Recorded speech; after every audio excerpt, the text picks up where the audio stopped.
was summertime on the CHR, and with it came the summertime rush. A large amount of passengers and freight had to be moved. The engines were working non-stop to make up for their heavy loads and long days. Mike and Mac had been assigned to permanent passenger duties for the time being. Many tourists wanted to visit the railway to see the engines in working order. This left the challengers to work the freight trains by themselves. All of them were beginning to feel the strain, except for one. Well, I say, only 30 cars. I could handle this lot in my sleep. So tell me, Sterling, do you ever, shut up? Oh, don't you insult me. You're just jealous of my strength and speed. Oh yeah, sure. Don't let that thought cloud your smoke box as you chuff down the line, Your Highness. Such cheek will not be tolerated from me. Good day, sir. That afternoon, after a day of long mixed goods trains, Chris found Mr. Little at the station. Sir, I'm beginning to get worn out. These loads are heavy, and we don't really get breaks. On top of all this, I have to listen to Sterling and his incessant bragging. I see. I'll see what I can do for you. Oh, thank you, sir. Mr. Little then went to his office and phoned a friend of his. Do you have anything, I don't know, Union Pacific?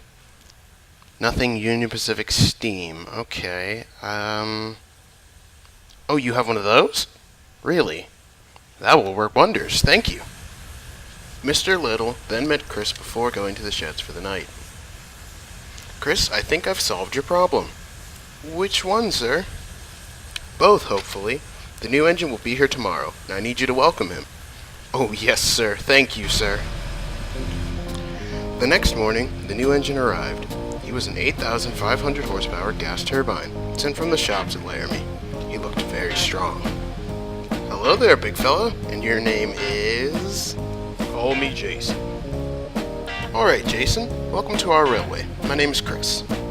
Thank you. Now you got anything for me to pull? I'm itching to get to work. Well, there's my 5 o'clock box freight if you want to take that. Sounds great. I'm in.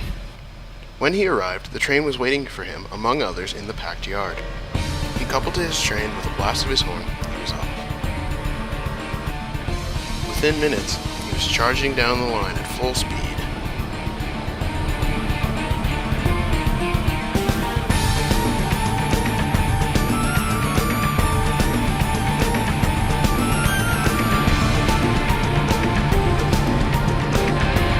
What?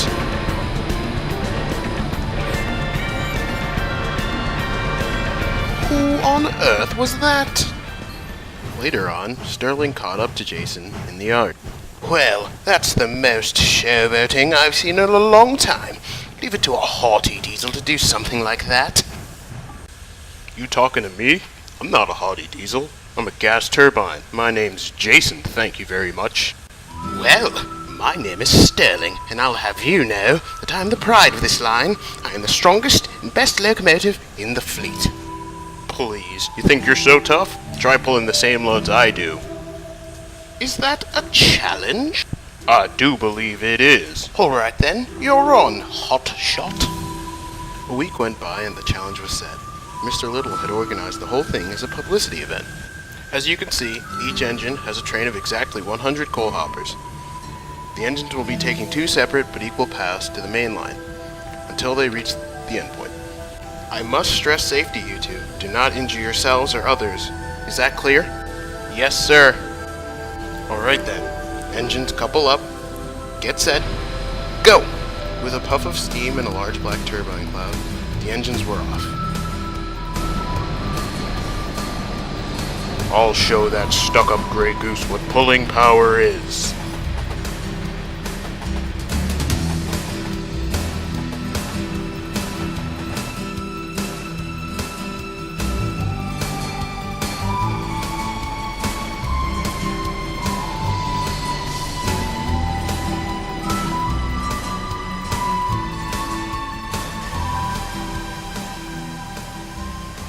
Jason soon reached the end of the line.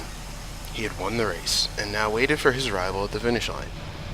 Minutes passed, and no one came. Jason began to worry. I'm going back down the line to see what's wrong. Jason raced down the line looking for Sterling. Finally, a few miles before the end point, he found him, sad and broken down. Oh, of all the people to come rescue me, it had to be you. I'm not here to argue. I've got a job to do. And with that, Jason towed Sterling and his whole train to the end of the line.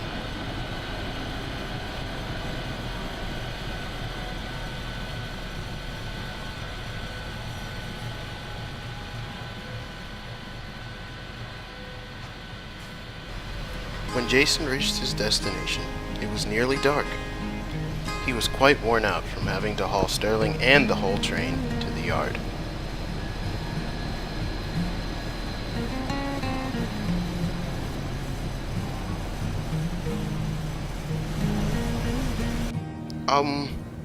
Well, Jason, I just wanted to say, well done. You are a worthy adversary. I'm guessing that's your version of an apology. I'll accept it. The two engines are now good friends.